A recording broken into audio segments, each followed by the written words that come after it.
Hello everybody, स्वागत है आप सभी का मेरे एक और नए व्लॉग में। और आज का ये जो व्लॉग है इसके अंदर मैं अपनी गाड़ी की सर्विसिंग करने वाला हूँ, एसी की।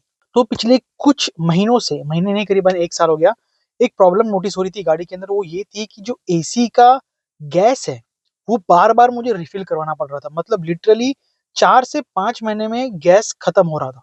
इसी के चलते मैंने 2 बार गैस को रिफिल करवाया।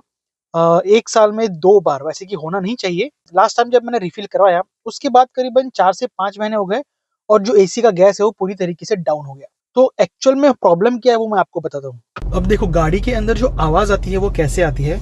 यहाँ पर ये मेरा एसी वाला सिस्टम है। अब जैसे ही मैं इसे ऑन करूँगा,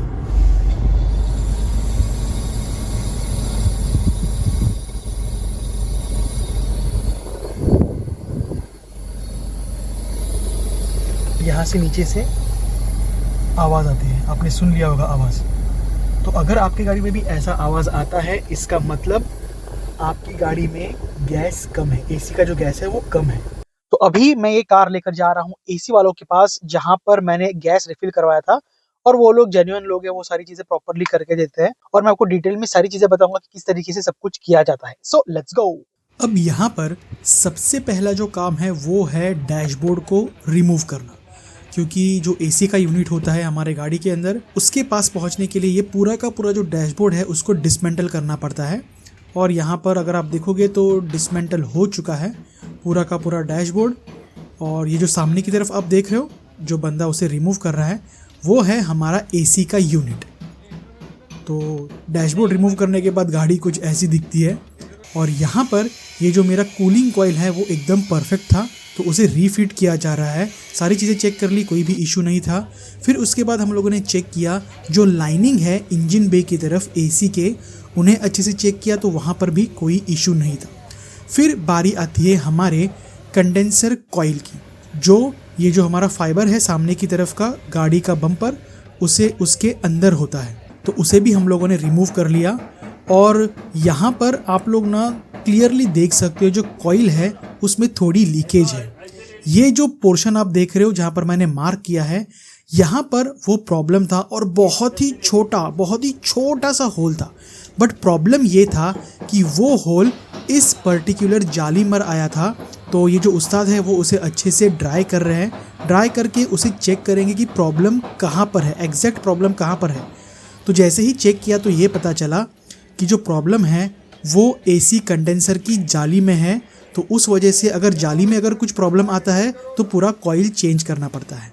तो ये है हमारा न्यू ब्रांड टाटा टियागो का एसी कंडेंसर कॉइल। तो अभी मैं अपनी गाड़ी के अंदर बैठा हूँ, गाड़ी में घर लेकर आया हूँ। एसी का जो पूरा काम है वो कंप्लीट हो चुका है। जो एसी का फ्लो है वो पहले से काफी ज्यादा अच्छा हो गया है। इसका मतलब ये है कि जो सब कुछ काम है वो प्रॉपरली हो चुका है। अब जो खर्चा आया है मुझे वो मैं आपको बताता हूँ। यहाँ पर गाड़ी के अंदर जो सर्विसिंग करवाने की होती है उसका 3 से 3,500 लेते हैं। अब गाड़ी के अंदर मैंने एक दो चीजें और की है, वो ये है कि जहां से हमारी गाड़ी के अंदर एसी को फिल किया जाता है वहां पर दो नोजल्स होते हैं। उन दोनों नोजल्स के अंदर ना वॉल्व होते हैं। तो जो पुराने वाले थे उनको मैंने पूरी तरीके से निकाल के नए वॉल्व्स मैंने डाल दिए हैं। अंदर उसको स्क्रू की हेल्प से उसे फिट किया जाता है। तो वो दो चीजें मैंने करवाई। दूसरी चीज, मेरा जो बम्पर ओपन किया गया था, बम्पर के नीचे के साइड से जो स्क्रूज थे वो पूरी तरीके से सड़ चुके थे। तो बम्पर को लगने वाले जितने भी स्क्रूज है नीचे की तरफ से वो मैंने सारे चेंज करवा दिए। और कहीं कहीं जगह पर ना वो पुश क्लिप्स भी होते हैं, उनको भी मैंने चेंज करवा दिया। तो ये कुछ थोड़ी बहुत चीजें मैंने की है। तो जो एक्चुअल खर्चा मुझे सर्विसिंग का आया है वो आया है 3,500 प्लस जो एसी का कंडेंसर कॉइल मैंने बिठाया नया न्यू ब्रांड, उसकी कॉस्टिंग मुझे पड़ी 4,200। उसकी ओरिजिनल कॉस्टिंग है 4,600, पर डिस्काउंट करके उन्होंने मुझे 4,200 में दे दिया। तो ये चीज बट ऑब्वियसली चेंज करवानी पड़ी जो आप लोगों ने वीडियो के अंदर देख ली। तो कुछ इस तरीके से जो टोटल खर्चा आया है वो 7,700। तो कुछ ऐसे ये सर्विसिंग का कॉस्ट मुझे आया है। मतलब जो भी है जैसा भी है वन टाइम खर्चा है। एक ही बार में मैंने सभी चीजें क्लीन करवा के ले ली, कहाँ पे कोई प्रॉब्लम है नहीं है सब कुछ चेक करवा के ले लिया।